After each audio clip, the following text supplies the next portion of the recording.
Mense, ek gaan vra dat jy 'n oomblik in hierdie gewyde atmosfeer dat jou sitplek sal neem. Nie om hierdie atmosfeer te breek nie, maar om dit te bevestig. En ek ervaar so, terwyl ons hierdie liedere sing, kom maar so hartseer oor my, dat ek my trane nie kan terughou nie. En vanoggend weet ek dat die dag toe ek myself embrace as 'n herder en sê, Here, dis wat U voor my geroep het, is wie ek is. Van daai dag af begin die Here in my te werk en ek begin te voel, ek begin te sien, ek begin pyn te beleef, hartseer, deurmekaarheid in my eie hart. Soms ry ek depressief kerk toe, nie wetende hoekom ek nou so afvoel nie. Maar ek begin leer het hoe die Here in my werk en my begin bewus maak van wat op my wag. Soos 'n Sondag soos hierdie een. Vanoggend die hele tyd deur ervaar ek net hoe die Here oor jou huil. Hoe die Here jou nooi om terug te kom huis toe.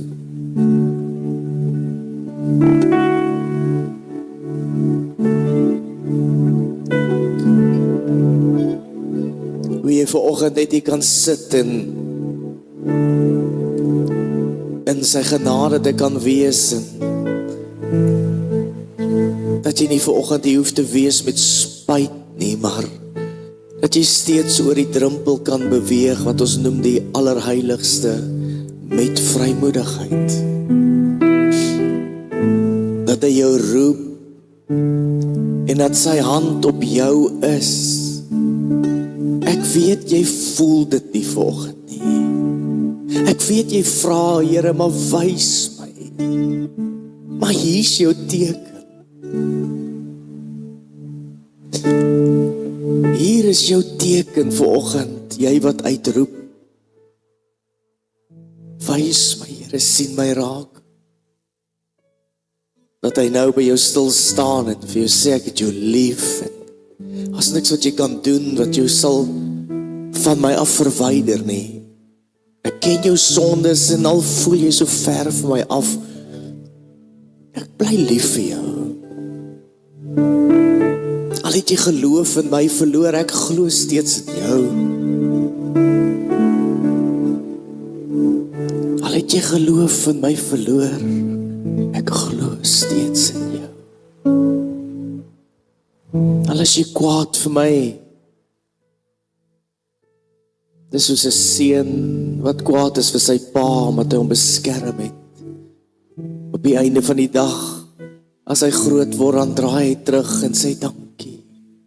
Dankie dat jy my gered het, dankie dat jy my gewaarsku het, dankie dat jy met my gepraat het. En vanoggend is hier soveel mense wat daar is, dat jy nou net sien krisis, jy sien net nou kwaad, jy sien net nou teleurstelling.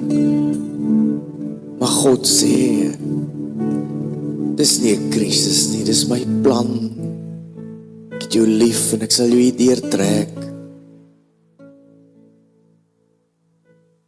Ek het jou lief en ek sal jou hier deurtrek. Ek is by jou. Moenie jou eerste liefde verloor nie, moenie jou liefde vir my, moenie jou passie, moenie jou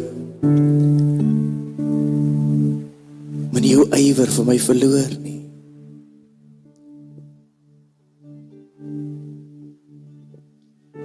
Terwyl jy so sit vanoggend, wil ek hê jy moet net jou linkerhand vat en dit net so op jou skouer sit.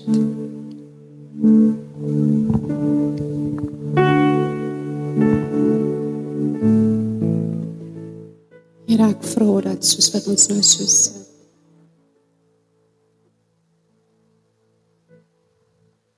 dat elkeen die hand sal voel op hulle. Want U woord sê, Jesaja 41 vers 10, wees nie bevrees nie, want kyk, ek met jou. Kyk nie angstig rond nie, want ek is jou God. Ek versterk jou, ook help ek jou, ook ondersteun ek jou met my reddende regterhand.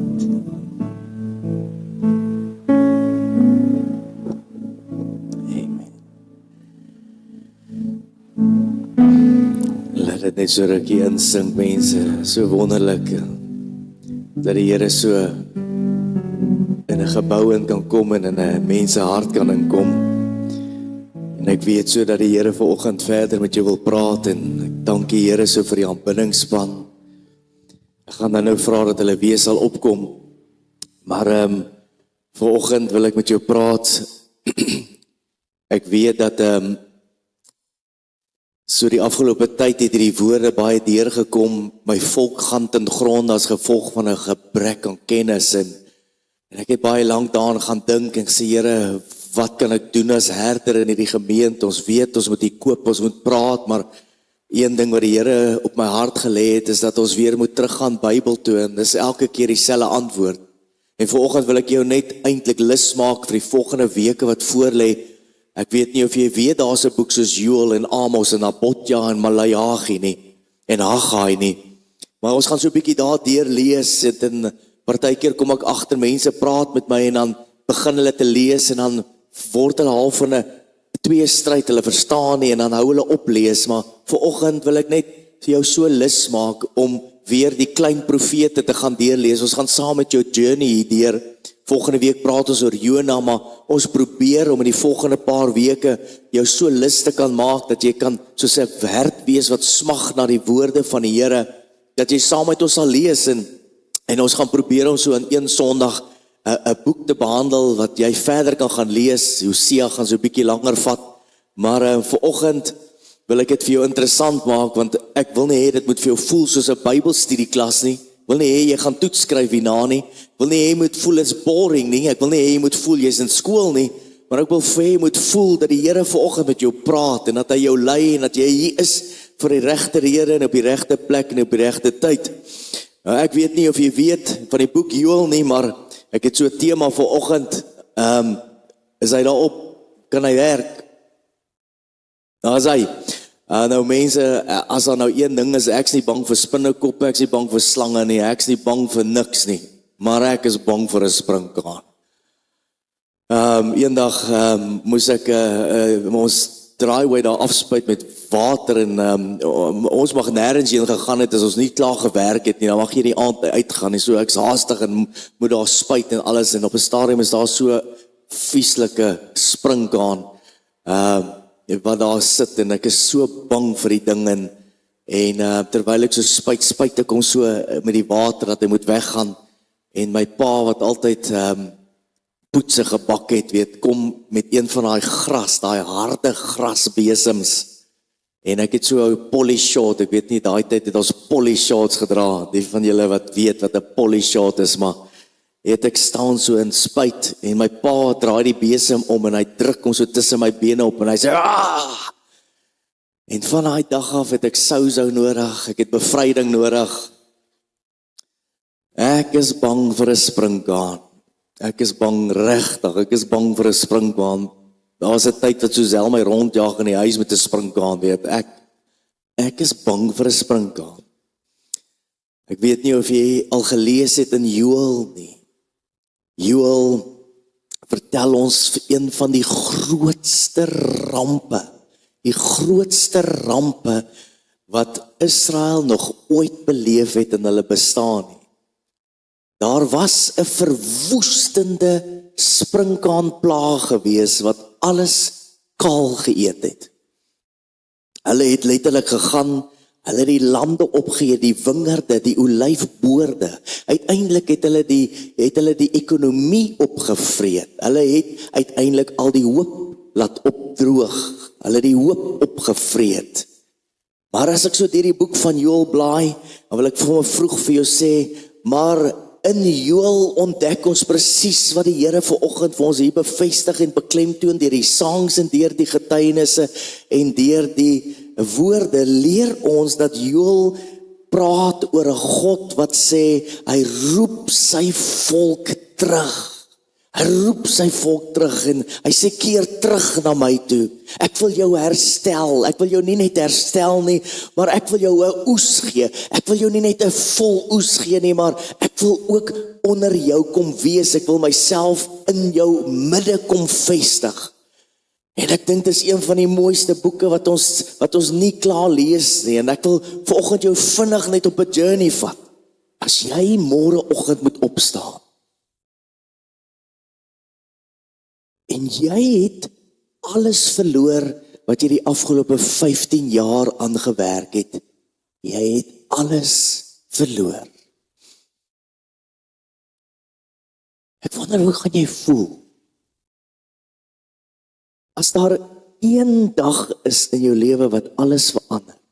En dit is hoe die boek Joël begin. Ek gaan nou nie vir jou lees, ek het nie alles daar op die skerm nie, maar die boek Joël begin en dan sê hy hierdie woorde, die woord van die Here, by tot Joël die seun van Peteel gekom en dan sê hy, hoor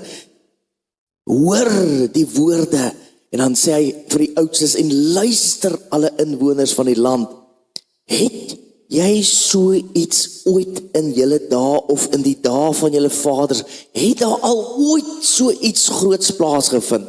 Dan sê hy, vertel daarvan. En dan sê hy, vertel dit aan julle kinders en vertel die kinders aan julle kinders se kinders en aan hulle kinders en aan die volgende geslag. Vertel hulle van die sprinkane.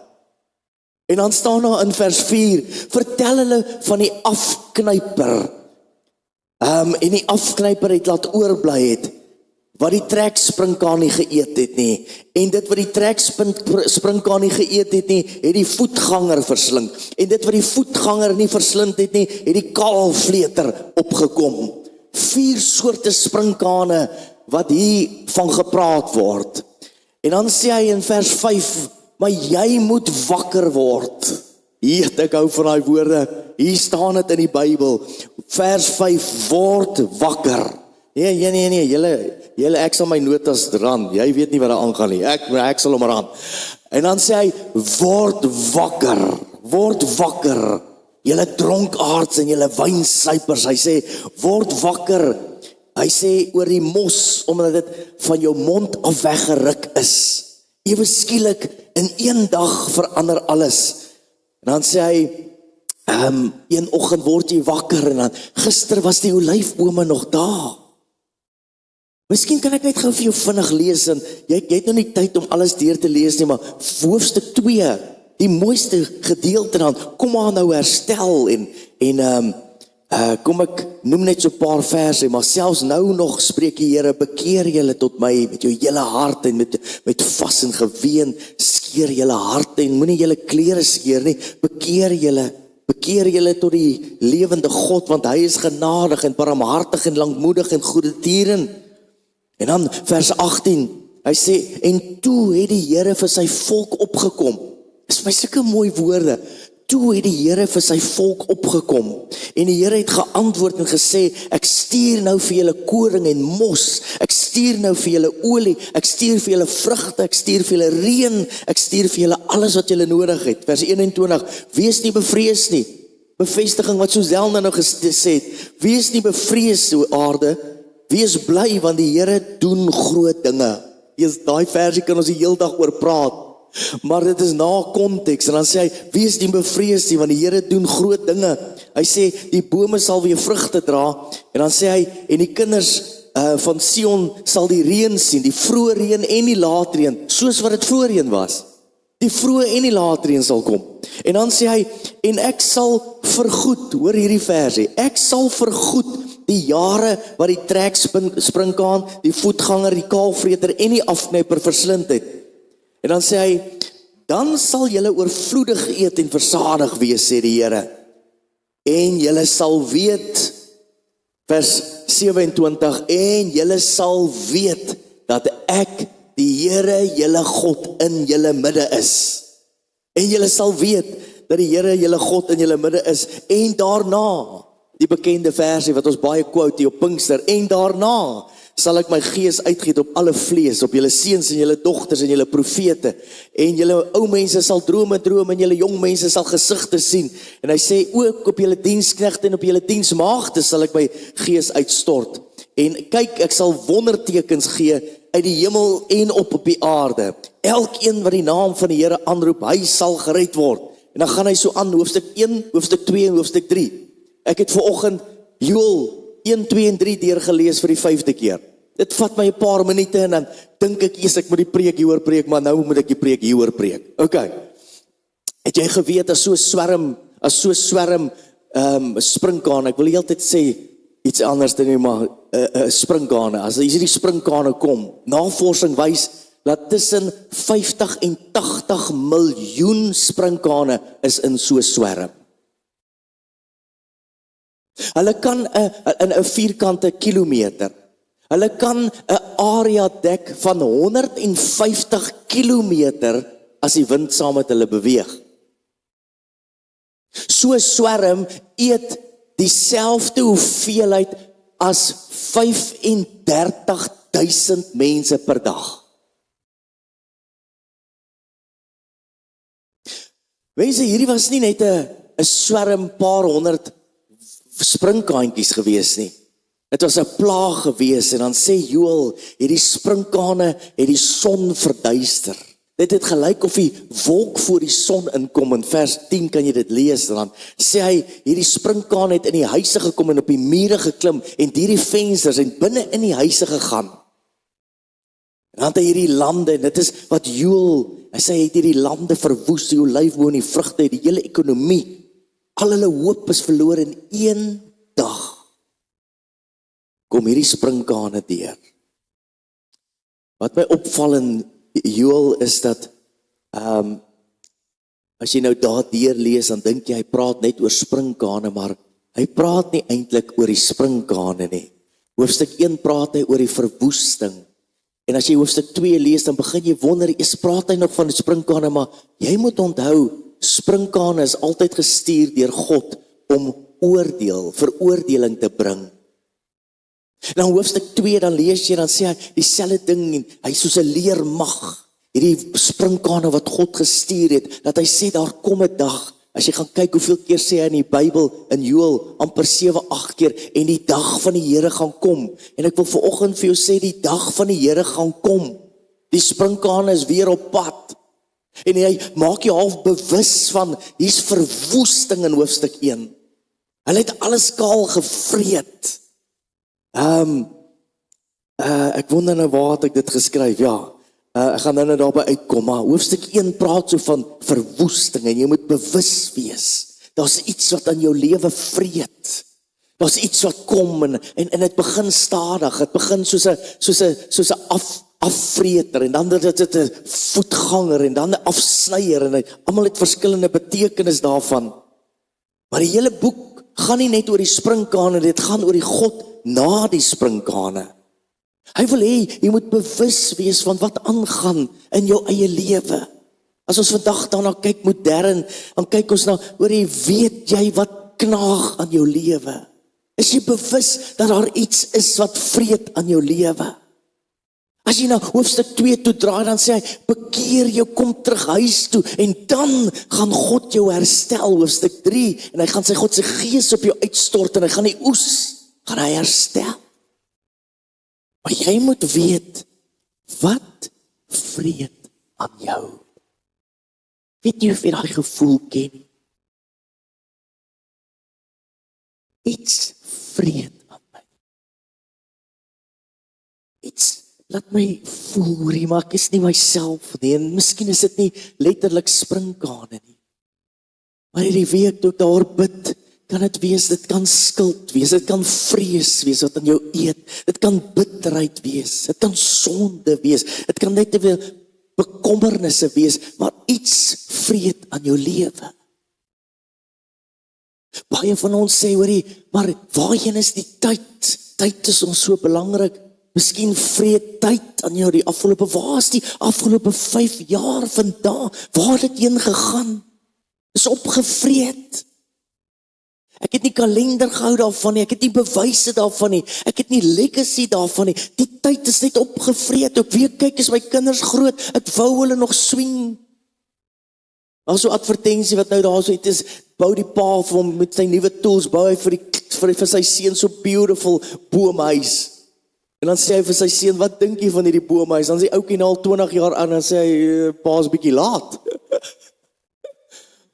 Nee, ons tyd is opgeëet en party van ons verloor jare. Jy word opgeëet deur siekte, jy word opgeëet deur ongeloof. Miskien is jou huwelik op daai plek dat jou huwelik is besig om te vreet. Jy het jou drome verloor, is opgeëet.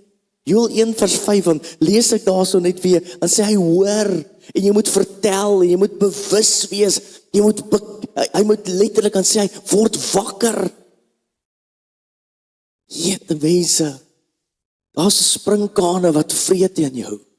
Dan sê hy, daar kom die afvreter, en die afvreter het geëet alles wat die treksprinkaan oorgelos het. En dan kom letterlik die voetganger, dan vreet hy alles op wat die treksprinkaan oorgelos het. En dan na die voetganger, dan kom daar letterlik die kaalvreter, wat alles opeet wat die voetganger agtergelos het.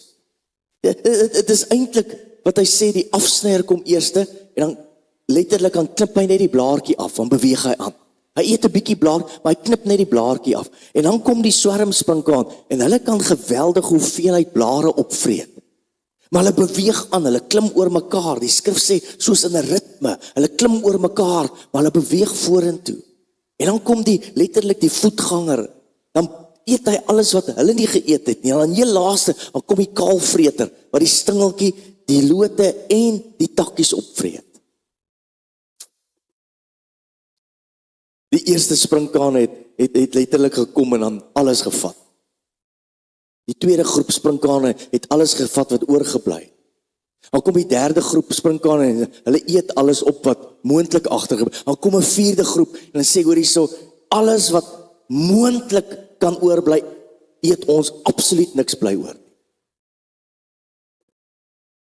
Dis die skrif wat ons waarsku. Dan kom ons Johannes 10 toe en dan sê hy, pas op, die dief kom net om te slag en te steel en te verwoes. Met ander woorde, mense, die vyand is nie tevrede om net 'n bietjie of 'n gedeelte van jou lewe te vat nie. Hy begin by 'n blaartjie, hy begin by 'n stingeltjie.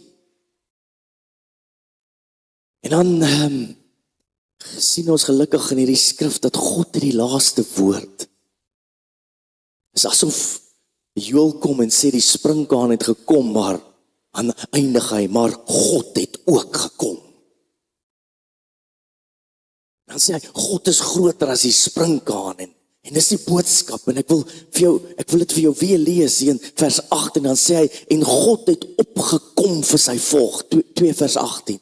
God het opgekom vir sy volk. Wees nie bevrees nie, want hierdie God doen groot dinge. Dis my so gerustend om te weet, hy stuur weer die vrug, en hy stuur weer die mos, hy stuur weer die reën, die vroeë en die laatreëns.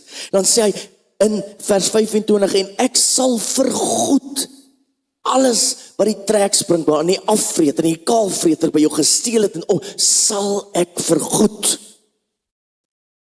En julle sal weet, dat die Here julle God in julle midde is. Maar vanoggend mense, wil ek jou eerstens sê, jy moet erken wat in jou lewe eet. Jy moet kan erken, daar eet iets aan my lewe. God wil jou herstel. God wil jou herstel. Maar hy sê eers, jy moet wakker word. Wat my so opval daaroor is, Christel, jou vrede word opgevreet. Jou vreugde word opgevreet. Jou bekommernisse raak al hoe meer. En dan sê hy vir ons hierdie gedeelte, ek wil jou herstel. Maar voordat daar by herstel uitkom, hoofstuk 2, dan sê hy, moet jy eers besef, moet jy eers erken, daar eet iets aan my. Hy sê nie jy moet bid nie, Is my interessant, eers in vers 14, dan sê hy, dan roep hy 'n vasdag uit. Sê, bid daaroor, maar hier in die begin, dan sê, jy moet net eers wakker word. Partykeer gaan ons so deur die lewe, ons gaan flout om net so deur. Ek het julle al vertel van die downlighters op by my, in ons badkamer, hy so 6-7 downlighters, waar eendag blaas daar een, en sê, ag, is alright, ek kan nog sien. Na 'n week blaas daar nog een, ek operate. Na 3, is al nader aan 3, en ek moet nader aan door ek raak so gewoond aan die donkerte. Die dag toe ek die 3 downlighters sê, joh, kyk hoe lig is dit weer. Dis wat hierdie Joel ons van, raak bewus. Gaan weer vir 'n diens. Gaan weer 'n bietjie laat hulle 'n check-up doen. Gaan weer dokter toe. Gaan doen 'n diagnose. Check of die hart reg is. En dan sê hy, moenie daaroor bid nie. Jou eerste boodskap is, jy moet dit kan herken. Want jy sien die sprinkane kom, en as die sprinkane kom, dan is daar 2 dinge wat gaan gebeur, in hoofstuk 2, wat simbolies vir ons wys in die Nuwe Testament, dan sê hy, jy gaan of veroordeel word, of jy gaan genade ontvang. Maar daai sprinkane is op pad, en jy moet wakker word. En ek wonder wat vreet aan jou lewe. En ek wonder wat vat jou al hoe louer en louer in die lewe in. Want die probleem met ons lewens is, as iets ons seer maak, wat doen ons? Dan koop ons iets. En weet, as iets ons pla, dan kyk ons Netflix. Dis die realiteit van ons lewens, né? As die Heilige Gees iets in ons prompt en sê, hoor hierso, ek wil hê jy moet iets gaan doen, dan skraal ons. Dis die gevaar van die tyd en sê, hoorie, is jy bewus, daar's iets wat aan jou lewe eet, en nie net eet nie, vreet. En ons probeer hierdie pyn so verdof, as die blaartjies afval. Ag, is maar net die blaartjie, hy sal weer uitkom. Die volgende groep kom en hy eet die stingel af. Die voetganger kom en hy eet alles wat oorbly, en dan kom maar heel laaste die kaalvreter, en hy eet die wortels op, en dan bly daar niks, absoluut niks van jou oor nie. Ons almal wil uit 'n krisis uitkom. Een ding van 'n krisis is, hoor jy, ons vra altyd 2 vrae, hoe is hierdie krisis moontlik, en hoe kan dit so gou as moontlik uit hierdie krisis uitkom? Mense, ek wil nie nou te diep hierin raak nie, maar as jy gaan lees, God stuur hierdie, per se ek skerpioene, dis wat ek wou sê. God stuur die sprinkane. En soms lyk die krisis vir jou soos 'n krisis, maar dis eintlik God se plan. Die groot klimaks in hierdie hele verhaal is dat ons praat nie hier oor sprinkane nie. Ons praat oor 'n volk wat weggedryf het van God. En dan kyk ons na die krisis van Josef.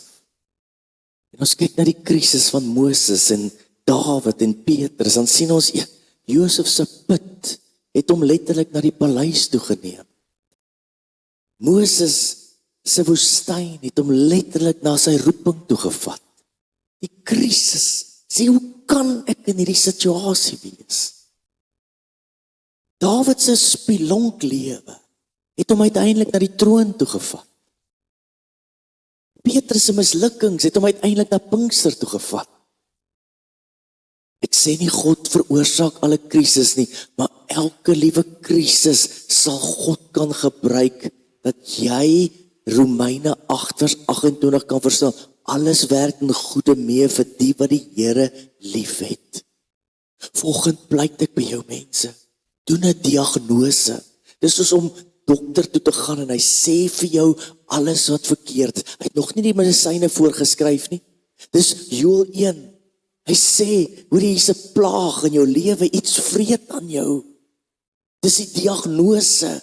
Word wakker, kyk wat in jou lewe aangaan. Dis die diagnose. Daar kom oordeel. Die sprinkaan is op, dalk is al klaar daar. En jy kan niks doen nie.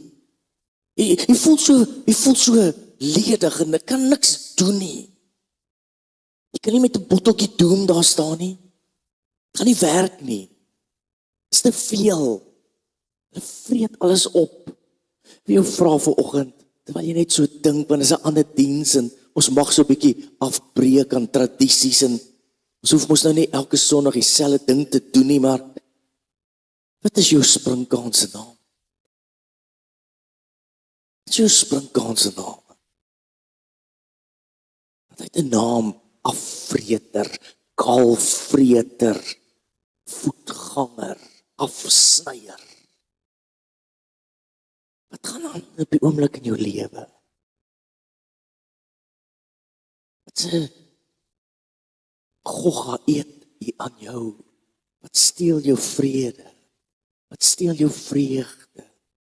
Waar het jy moed verloor? Waar het jy jou brandende passie vir Jesus verloor dan? Jy sien, dis Joel 1 hierdie. Is daar geheime sondes nie, wat jou eintlik oor die knaag, hy eet die blaartjies op, ag is okay. Ene mens, ons het al so baie oor gepraat. Maar dis Joel 1, dink oor hierdie goed. Doen die diagnose. Jy kan nie uitstap en sê, Jesus man, hoor jy, afgetiek. Ek was by die kerk gewees, God wil jou verander, hy wil jou herstel. En voordat hy jou herstel, moet jy eers kan erken, ek het God nodig, waar vreet die kaalvreter aan my lewe? Ek geheime sonde. Jy weet die Here roep jou na hoër plekke toe, maar hierdie goed is soos 'n hindernis, dit is soos 'n deksel wat jou beperk. Jy weet jy kan dieper en sterker dat God deur jou werk, maar jy beperk jouself as gevolg van, hoorie, ek erken dit nie, ek sien dit nie. God sê, word wakker. En dan hierdie amazing gedeeltes, dan sê hy so, punt 2, keer terug na my. Ek het nou nie baie tyd om dit te sê nie, maar vers 12, 13, 14, dan kan jy gaan lees, dan sê hy, keer terug, selfs nou nog. Wat bedoel hy daar? Selfs nou nog, bedoelende, die woorde daar in die Grieks beteken letterlik, God sê selfs nou nog, dis nie te laat nie. Dis wat die oorspronklike Grieks beteken. Dis nie te laat nie. Selfs op die oomblik, sê 'n ander gedeelte.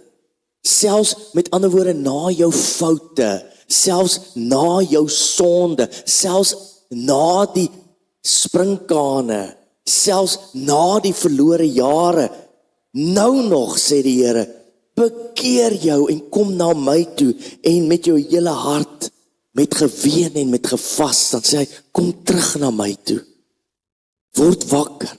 Dan sê hy hier op 'n ander plek, skeer julle harte nie julle klere nie, bekeer julle tot God, want hy is genadig en barmhartig en lankmoedig. Maar die punt is, kom terug na God toe. Daar is so 'n mooi Hebreëse woord, wat letterlik beteken shav, wat beteken bekeer jou. In hierdie konteks, dan sê hy, bekeer beteken letterlik om te draai, ons weet dit, om terug te keer, maar in hierdie konteks letterlik beteken bekering, kom terug huis toe. Dis vir my so mooi hierdie gedeelte. Hy sê nie bewys jou eers nie. Hy sê nie kry jouself eers reg nie.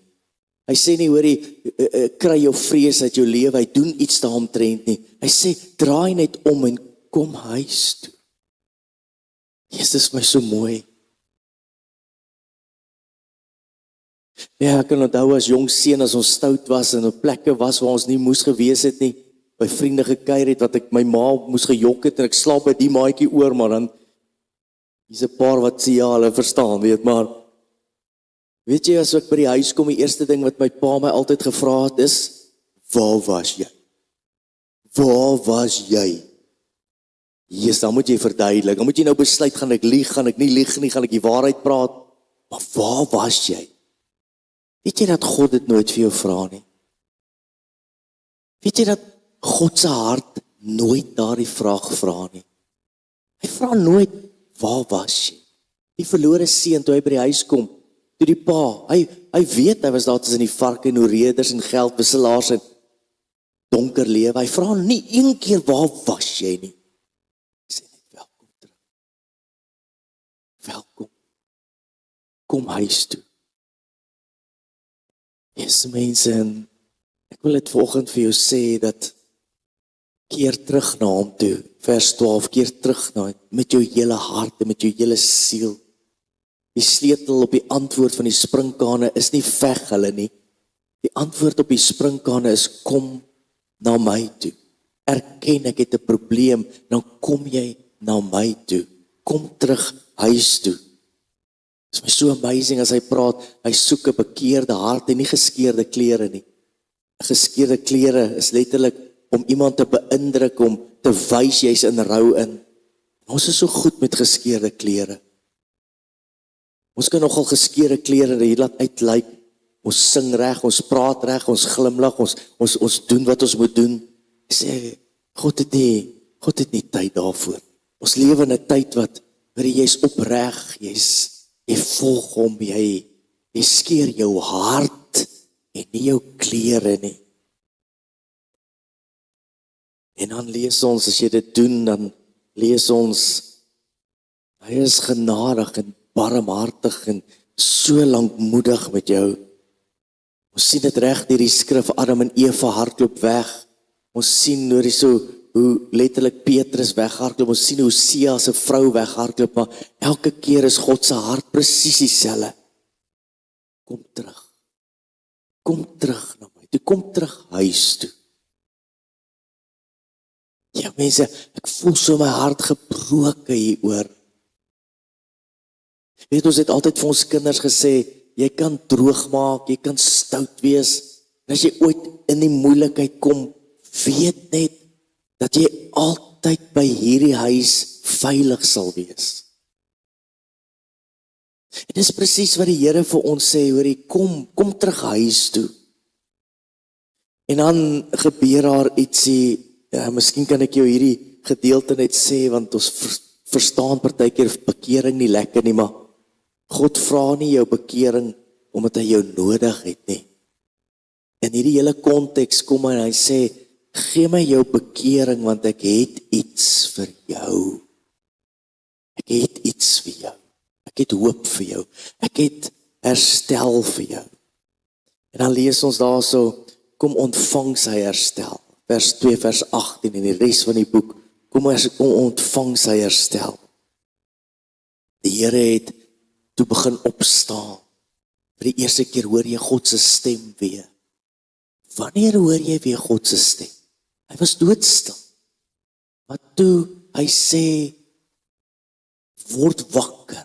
En toe die mense hulle self bekeer en nie hulle klere skeer nie. Toe hulle opreg kom, toe kom God op die scene en hy skryf hierdie woorde en sê, ek sal hierdie land vooropkom. Ek kom op vir hierdie land. Ek kom op vir jou. En dan vers 25, wat hy sê, wat ek ook wil afsluit, ek sal julle vergoed vir die jare. Ek sal jou vergoed. Weet jy wat beteken daai woordjie vergoed? Dit beteken letterlik, die woordjie shalom is daaraan gekoppel, wat letterlik beteken, dit sluit alles in, dis nie net vrede nie, dis letterlik om jou heel te maak, ek het dit hier vir jou sommer neergeskryf, om jou heel te maak, om jou letterlik, dit wat gebreek het, te vervang. Kom na my toe, ek wil jou voltooi. Ek wil jou voltooi. Dit beteken, dit wat onvolledig geraak het in jou lewe. Ek wil jou herstel van jou pyn en jou wonde en jou verlede. Ek wil jou volmaak herstel en dan welstand. Dit is eintlik die woordjie waarop ek wil uitkom. Dis 'n lewe wat ons weer in God se orde kom om te funksioneer soos wat hy ons gemaak het om te wees. En dis waar hierdie boek dan eindig en sê, hier is die gedagte dat ek kan terugkom na God toe. Nie hy's kwaad vir my nie, hy's lankmoedig met my. Hy's nie kwaad vir my, hy's genadig met my. Ek kan terugkom na hom toe. Jy sien, die sprinkane kon die oes opeet, maar hulle kon nie God se plan opeet nie. En dit is vir my so kosbaar, as ons sit kyk in Petrus se lewe, dan is Petrus presies op daai plek in sy lewe. Hy verloor alles. Die sprinkane kom en hy eet alles op, hy verloon Jesus, hy staan terug, hy dink sy lewe is klaar. Hy gaan weer terug gaan om vis te vang. En dan kom Jesus en dan herstel hy hom, Joel 2, dan kom hy en dan herstel hy vir Petrus, daar eet iets aan jou lewe, draai terug na my toe, dan draai hy na Jesus toe op die strand, bekering, dan draai hy na Jesus toe, en dan hoor ons Petrus se heel eerste preek wat hy preek, dan preek hy uit Joel uit, Joel 2 vers 25 en sê, in die laaste dae sal die Here, die Gees van die Here op julle almal uitstort, dis sy preek, hy het herstel ontvang, en nou preek hy uit Joel 2 uit, dis net so vir interessantheid gewees. Maar ek wil jou vra vanoggend vir hierdie gemeente, dat hy nie net jou wil herstel nie. Wat as hy nie net jou oes wil herstel nie? Wat as hy jou hele identiteit wil herstel? Want dis wat hy wil doen. En dan dink ons, vers 27 is die klimaks, ek gaan vergoed al die dae wat die vyand by jou gesteel het. En ons quote die versies, as hy by my gesteel het, dan sê die skrif, 100voudig sal hy vir jou teruggee. En ons quote die versies, en ons dink dis die klimaks van die hele hoofstuk hierdie, dat God gaan vir jou teruggee wat gesteel is van jou. Maar daar's 'n ritme, jy moet eers erken, jy moet na hom toe draai, hy sal vergoed, dan stop ons daar. Dis nie waar dit stop nie. Weet jy waar stop dit? Die grootste herstel kom daar in vers 27, dan sê hy, en ek sal maak dat hulle weet, ek is in julle midde. Dis die grootste herstel wat God maak. In Adam en Eva se tyd kon hulle saam met God wandel, toe kom haar sonde, toe moes hulle tabernakel toe gaan en tempel toe gaan, en God is al verwyderd van hulle op sekere maniere, en dan kom Joel weer en hy profeteer en sê, ek sal weer in julle midde wees. En dan vat ons dit van selfsprekend en sê, miskien is dit nie vir my bedoel nie, maar God sê vanoggend vir jou, ek wil jou herstel, en die manier hoe ek jou gaan herstel is, dat julle sal weet dat ek in julle midde is. Jy sal weet ek is in jou midde. En daarna sal ek die Gees op jou uitstort. Bedoelende, God herstel jou, sodat almal kan weet, God is in jou midde. Dis hoekom God jou wil herstel. En nou miskien gaan ek nou daar afsluit om vir jou net miskien hierdie woorde te gee. Ek het hier op my notas geskryf en ek wil dit dalk net vir jou deurlees en sê, God wil nie net jou lewe beter maak nie. Ek het daar geskryf op 'n nota vir jou, dat God se grootste begeerte is om jou so te herstel, dat sy teenwoordigheid weer die middelpunt in jou lewe word. Dis hoe God jou wil herstel. Dat God se teenwoordigheid die middelpunt van jou lewe weer word. Daar's 'n sprinkaanplaag. Hy gaan kom. Krisisse gaan jou lewe tref. Jy gaan papwiel kry. Jy gaan kwaad raak. Jy gaan dink ek is die geseënde van die Here. Dinge gaan gebeur met jou.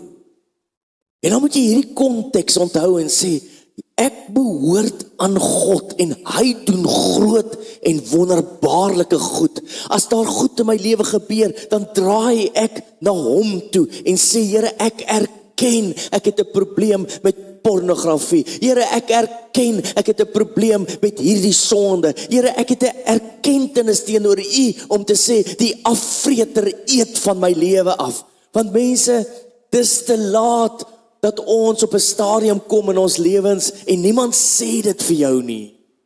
Jy gaan so 'n plateau deur die lewe gaan, jy gaan doodgaan, jy gaan nie 'n legacy hê nie. Ons almal wil 'n legacy agterlaat en sê, my lewe getuig daarvan dat God in my midde was. En die teken daarvan was dat die Gees in my lewe uitgestort was en hy is binne in my. God wil nie net jou lewe beter maak nie. Hy wil maak dat jou lewe miskien meer kan vloei, dat hy sterker in jou en deur jou kan lewe. Dis ons visie.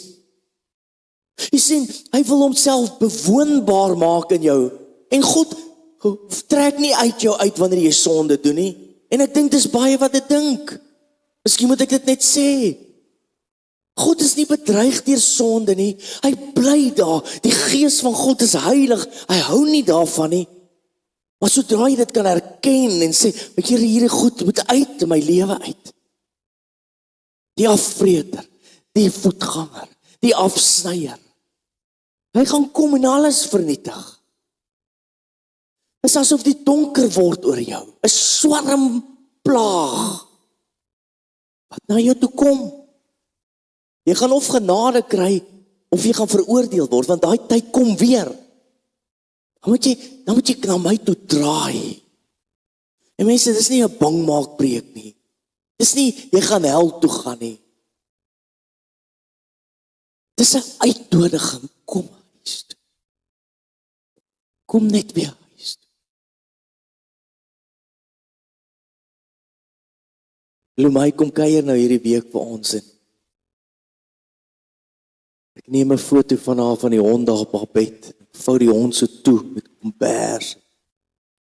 Die hond lê nooit op haar bed nie, maar ek tel hom op. Ek maak haar net jaloers. Tel die hond op die bed, maak hom toe met 'n kombers. Sy snoet steeds so uit op haar bed en neem die foto en sê, "Yes, tot die hond mis jou." Sy reaksie is, sy kan nie wag om huis toe te kom nie. Kom net weer huis toe. Kom net weer huis toe. Ek sal die mos weer na jou mond toe bring. Ek sal dit nie wegruk. Jou skure sal weer vol wees. En ek sal in jou midde wees. Mense, kom ons sit net so. Maak toe jou oë. Dis okay, ek het nie musiek nodig nie. Jy het nie musiek in jou. Jy kan hier sit en jy kan jou klere skeer. Jy kan voor mense dalk wat ook al doen. Jy lyk reg, jy proe reg, jy ryk reg. Maar God sê, skeer jou hart. Skeer jou hart. Dis waarna ek belangstel. Ek wil jou herstel. Ek wil wel stand aan jou doen. En vanoggend as jy net na hom toe draai, en ek voel so as gemeente, kan ons dit net bely en sê, Here, ek draai na U toe. Wil jy dit nie net saggies sê saam met my nie? Here, ek draai na U toe. Kom ons sê dit hardop, Here, ek draai na U toe. Ek kom huis toe. Ek kom huis toe, Here. Here, want ek het nêrens anders om te gaan. Miskien voel jy dat daar 'n land is wat die swarm deurgekom het. Maar hy gee vanoggend vir jou herstel. Hy gee vir jou vervulling weer. Maar jy moet na hom toe draai. Dat jy genade kan ontvang en nie oordeel wanneer die dag te laat is nie. Dat hy sê, ek roep jou by die naam, ek ken jou, ek het jou lief. Here, ek bid dit vanoggend vir elke mens hier, elke individu. Here, ek bid, dat U Gees, Here, so vaardig sal wees, dat Here, U in ons midde sal wees, dat U in ons huise sal wees, dat U in ons werke sal wees, dat U in ons huis en ons vergadering sal wees. Here, ek bid dat U saam met my sal wees op die straat en in die kantoor, dat U in my midde sal wees. Ek verklaar vanoggend, Here, Here, U is in my midde. Here, U los my nooit alleen nie, want U beloof, U stort die Gees oor my uit. En Here, vanoggend ontvang ek dit weer opnuut. Ek check waar ek is, Here. Ek toets en ek kom vir die diagnose. Here, maak my suiwerder. Maak my weer 'n simbaal wat die regte klanke gee. Here, maak my weer dat ek voor U kan staan heilig en sonder gebrek, omdat ek na U toe kom vir wie ek is, Here. Daar eet sprinkaan aan almal se lewens. Daar's nie 'n lewe aan wie die sprinkane nie wil eet nie. Maar die Here sê, hy stel 'n grens om jou, sê die skrif. En hy bewaar jou. En binne in daardie grense is God se koninkryk, wat hy sê, my hand is daar. En dat hy die sprinkane sal afweer, want hy is God en hy doen groot en amazing dinge. Here, ons bid dit vanoggend, dat U Gees Here, net sal laat lei en laat stort oor elkeen wat dit so nodig het. Vanoggend vroeg in die diens, dalk Here, is daar mense wat siek is. Here, sprinkane wat eet met gesondheid. Dalk werksomstandighede. Here, dat U sal kom nou. En in ons bidde sal wees. Ons bid dit in Jesus naam. Amen en amen. Nou mense, ons nooi jou vanaand